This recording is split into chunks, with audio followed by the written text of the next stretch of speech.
السلام علیکم ناظرین، آج 17 رمضان ہے۔ یہ دن تاریخ میں بہت اہمیت کا حامل ہے۔ یہ وہی دن ہے جس دن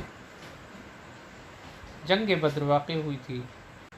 یہ وہ جنگ ہے جس نے دنیا کے تاریخ کے دھارے کو موڑ دیا تھا۔ یہ ٹرننگ پوائنٹ ہے دنیا کی تاریخ کا۔ اسی لیے ہمارا جو پچھلا موضوع تھا اس کو ہم لوگ کچھ دنوں کے لیے پوسٹ پون کرتے ہیں۔ آج ہم بات کرتے ہیں یوم بدر کے بارے میں۔ اللہ کے رسول کو ہجرت کر کے یثرب، جو اب مدینہ منورہ ہو چکا تھا، مدینہ میں آنے کے بعد دوسرا سال چل رہا تھا۔ اس بیچ جو مدینہ میں مسلمانوں کی حیثیت تھی وہ بدل چکی تھی۔ اللہ کے رسول نے مدینہ منورہ پہنچتے ہی یہاں کے دو جو انصار قبائل تھے، جن کے بیچ تقریباً 120 سال سے لڑائیاں چل رہی تھی، اس کو ختم کروایا۔ یہاں جو یہودی قبیلے آباد تھے ان قبیلوں سے معاہدہ کیا اور میثاق مدینہ سائن ہوئی، اور ان سب کے نتیجے میں مدینہ میں امن و امان قائم ہو گیا اور لوگ خوشحالی اور امن و امان سے اپنی زندگی گزارنے لگے۔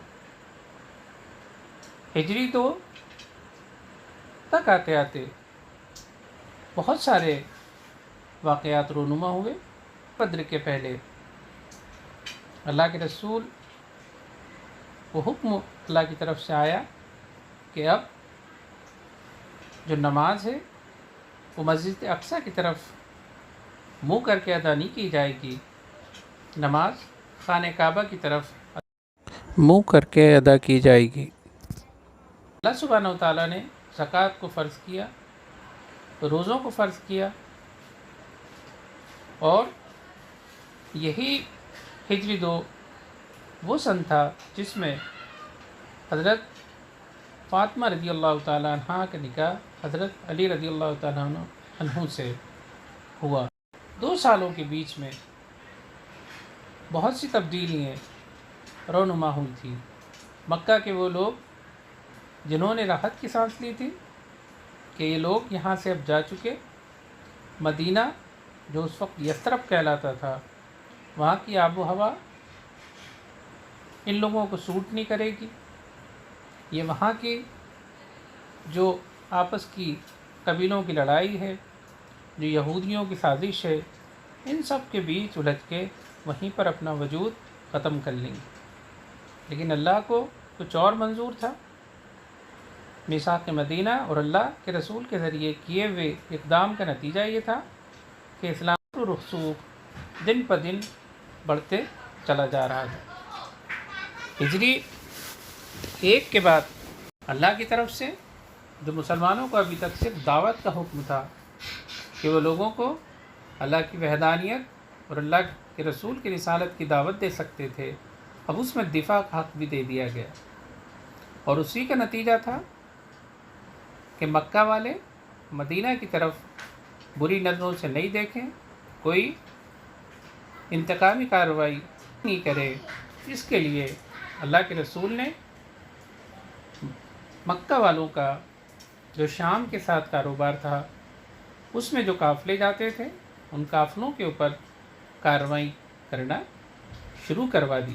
ان سب کے پیچھے مقصد یہ تھا کہ یہ باور کرانا کہ وہ مسلمانوں کو کمزور نہیں سمجھے، بلکہ ان کو یہ احساس رہے کہ ان کا کاروبار جس راستے سے ہوتا ہے وہ مسلمانوں کی دسترس میں ہے، وہ ان کے گرفت میں ہے، اس لیے وہ اپنی لمٹ میں رہیں، اس لیے وہ اپنے اس راستے سے، جس راستے سے وہ اپنا کاروبار کرتے تھے، اس احساس کے ساتھ، اس سوچ کے ساتھ جائیں کہ یہ کاروبار مسلمانوں کے رحم و کرم پر ہے، مدینہ کی طرف ٹیڑھی نگاہوں سے اور ترچھی نگاہوں سے نہیں دیکھیں۔ ایک ایسا ہی قافلہ ہجری 2 میں ابو سفیان لے کر ملک شام کی طرف روانہ ہوئے۔ اس وقت تک وہ ایمان نہیں لائے تھے۔ یہ قافلے پر مکہ والوں کا بہت بڑا انویسٹمنٹ تھا۔ اس قافلے کی ٹو میں مسلمان تھے، لیکن جاتے وقت یہ بچتا ہوا نکل گیا۔ جب یہ قافلہ واپسی میں مدینہ کے پاس سے گزرنے والا تھا، تب ابو سفیان کو اس پہ حملے کی تشویش لاحق ہوئی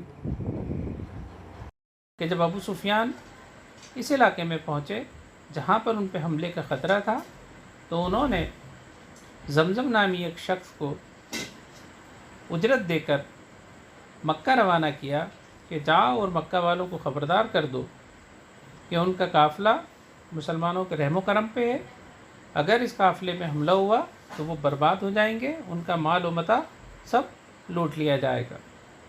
یہ خبر مکہ پہنچنا تھی کہ وہاں پر کوحرام برپا ہو گیا۔ یہ لوگ سب اس انتظار میں تھے کہ ایسا کوئی موقع آ جائے جس سے یہ مسلمانوں کا قلعہ کما خاتمہ ہمیشہ ہمیشہ کے لیے کر دیں۔ یہ موقع ان کے ہاتھ آ گیا تھا۔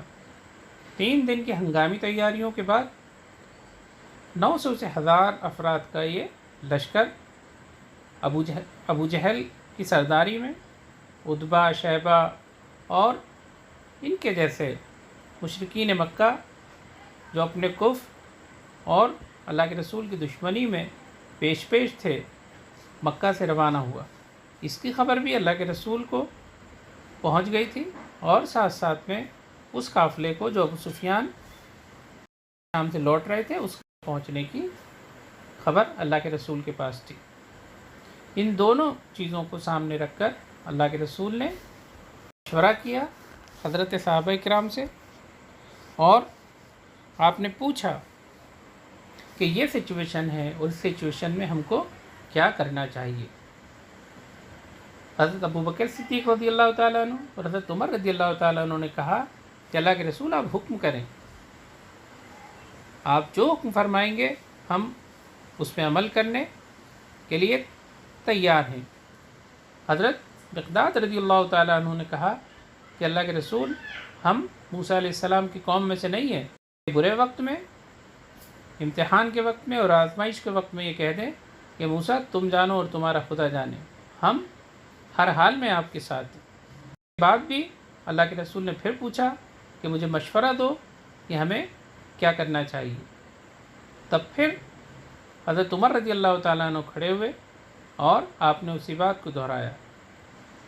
اس کے بعد بھی اللہ کے رسول نے پوچھا کہ مجھے مشورہ دیجئے کہ ہمیں کیا کرنا چاہیے۔ اس کے بعد سعد بن معاذ رضی اللہ تعالیٰ عنہ جو ایک انصاری صحابی تھے کھڑے ہوئے، اور آپ نے کہا کہ میں اللہ کے رسول کا جو مقصد ہے پوچھنے کا وہ سمجھ گیا، اللہ کے رسول انصار کی رائے جاننا چاہتے ہیں، تو میں اس بات کو واضح کرتا ہوں کہ اللہ کے رسول حکم دیں ہم پہاڑوں پہ سے چھلانگ لگا دیں گے، ہم سمندروں میں کود جائیں گے، جو ہم آگ کے اندر کود جائیں گے، جو اللہ کے رسول کا حکم ہوگا اس کو بجا لایا جائے گا، آپ جو فیصلہ فرمائیں بس ہم اس کے ساتھ میں۔ اس کے بعد اللہ کے رسول نے اطمینان کا سانس لیا اور بدر کی طرف کوچ کا حکم دیا۔ یہ جو چھوٹا سا لشکر تھا جس کی تعداد تاریخ میں 313 اور بعد میں 317 تک آتی ہے، اس کی کیا تیاری تھی، اس میں کتنے سوار تھے، کتنے پیدل تھے، اور ان کے پاس کس طرح کے ویپنز تھے، ان سب چیزوں کے بارے میں ہم کل بات کریں گے۔ تب تک کے لیے اجازت دیجیے، اپنا خیال رکھیے، اللہ حافظ، السلام علیکم۔